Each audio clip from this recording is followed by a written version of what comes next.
God, I hate this place. I feel like I've been here for years. That clock on the wall says 3 o'clock. I've been saying that for the last 5 years, since 1984. I suppose the prison officers won't fix it because they don't really want to know how long they're spending here.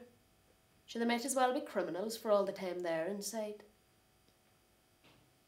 And these chairs have been here for as long as I can remember. They're like the really uncomfortable hard ones we used to have in school. The nuns used to make us drag them down to the assembly hall for special occasions, like the school nativity play.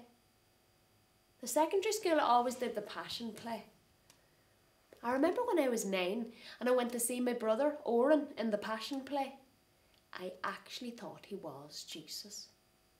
He was dragged through the crowd by his arms, knees scraping the ground, blood pouring from his head, his clothes, torn rags clinging to his body. The soldiers threw him onto the floor and kicked him. I was sitting near the front of the school hall with my mother and jumped up to help him. "Leave my brother alone," I shouted. A burst of laughter erupted around the room. I looked to my mother for support, but she had a giddy smile on her face and shook her head from side to side as she glanced at Mrs. McKenna to her right, giving her a "what can you do" shrug. The soldiers just ignored me too and kept on shouting louder and louder, "Crucify him, crucify him, crucify him, crucify him." I couldn't believe what was going on. I couldn't let them keep on hurting him. I climbed up in my chair and screamed as loud as I could, "Leave my brother alone, you useless fucking bastards!"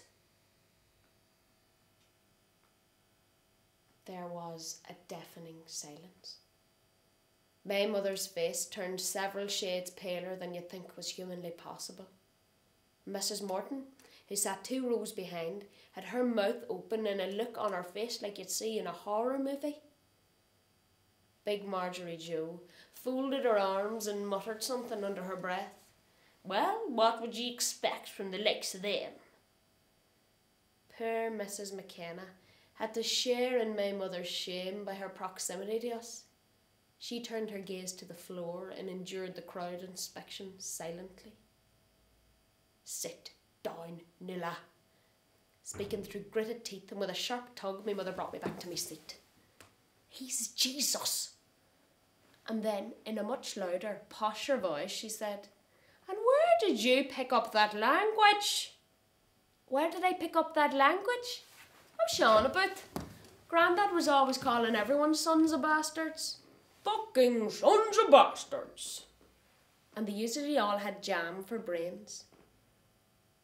"Jesus," I whispered quietly to my mother. This new information was indeed news of the highest importance to me. Is Oren really the Son of God?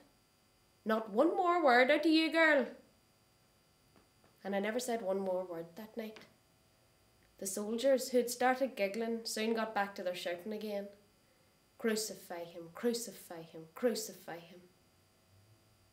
I watched in amazement as my brother was tied to a cross.